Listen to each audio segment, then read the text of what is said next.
Hi guys and welcome back. In this video we're going to be implementing a new function that we're going to call multiply, and we're going to be writing a few tests for it with what we know now on boundary value analysis and equivalence partitioning.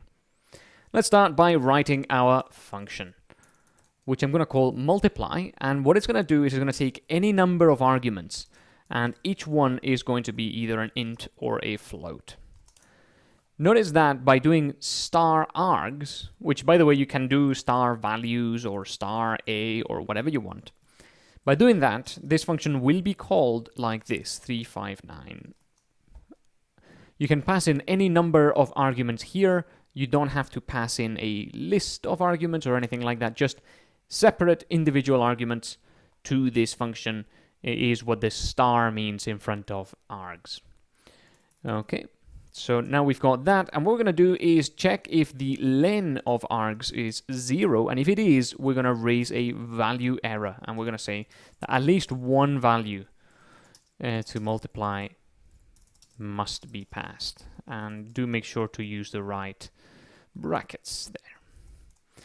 Otherwise, we're going to start at 1, and we're going to iterate over the arguments, and we're going to just multiply total by arg, and at the end we're going to return total.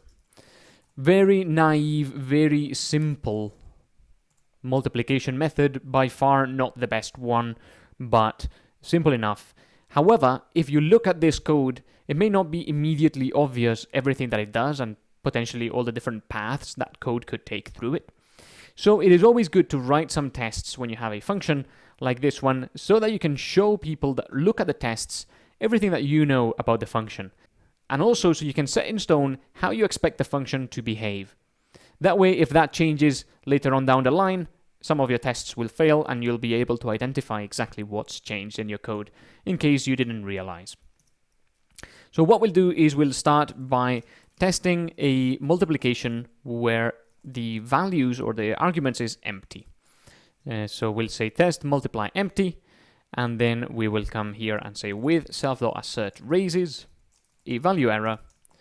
We will just type multiply like that, and you do need to import it, of course. Now if we run this, it should pass, because not passing any arguments will cause args to have a length of 0, and then this will raise a value error. At this point, I'm going to enable this toggle down on the bottom left so that this reruns every time I save the file. Let's go into our second test. Now that we've tested the empty arguments, we should also test boundaries around it, or rather the 0 argument is the boundary, so we should test 1 as well. So we're going to multiply a single value. So we'll say that the expected is 15, and we'll say self assert equal multiply of expected should be the same value as expected. So whenever you multiply a single value, it should be the same. So now I'll press save. The tests will rerun down here, and you can see 6 of 6 pass. So this is good.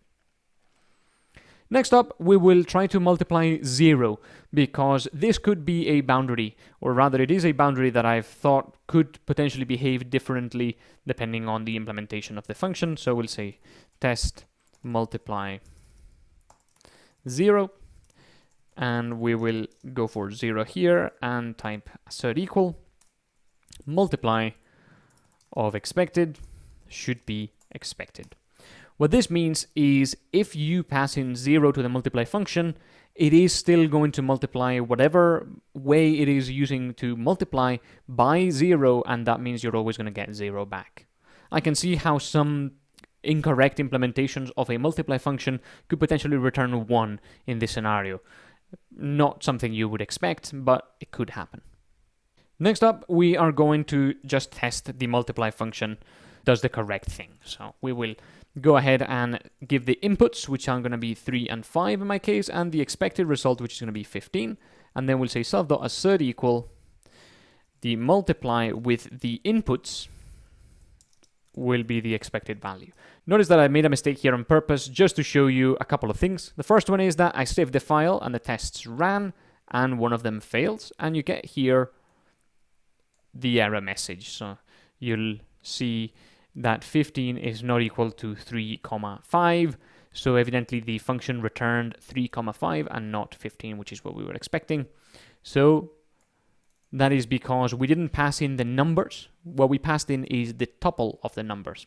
What we want to do is pass in 3 and 5 as separate arguments, like this.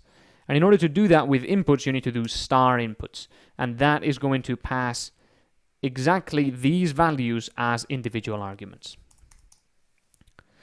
Next up, we are going to include a 0 in our inputs. So we will say inputs are 3, 5, and 0, and the expected result is 0. So a very simple test, but nonetheless probably a necessary one. Just in case there is a check for 0 in the inputs or something like that. You can think that it's quite similar to the multiply 0, but in this case it is with more inputs here. We just want to make sure that our loop isn't, for example, ignoring 0 values, which I can see an implementation doing potentially if it was done incorrectly. Next up, we are going to multiply negative values, and we will expect the results to be minus 30 in this case. So there is another equivalence class there, minus 5, which you probably should test for. You can do things like test for double negative values, making sure it is a positive and so on, but that is probably getting too much into, does maths work in Python? So it's up to you how deep you want to go into this with these values, but I wouldn't put too many in there, just enough to check for, the boundaries themselves. Finally, we are going to multiply some floats, because that is another class here. So we'll do 3.0 and 2. Make sure that the output isn't floored or rounded or anything like that. So the expected is going to be 6.0, and we will do assert equal the multiply of inputs and the expected. So a couple more things you could do here. Of course, have different types of inputs like strings or tuples or lists and so on. Potentially, you may want to check the multiply function, make sure that these things are only instant floats. You could have a type check inside the function, but those things are taken care of by the type hinting. So as long as the developer has type hinting enabled, when they try to call your multiply function with a string, for example, they should get a message saying, this function only takes instant floats.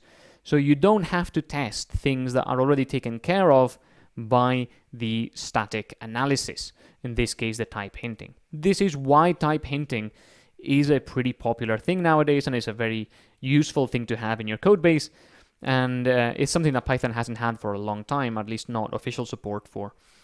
So do make sure that you use type hinting, especially on functions, because they can really help you and they can really prevent errors down the line. For example, if you define this multiply function in a specific way and somebody uses in a way that you don't expect, such as by passing a string or a tuple, you could get some errors in here that could easily be avoided just by showing the developer a nice message.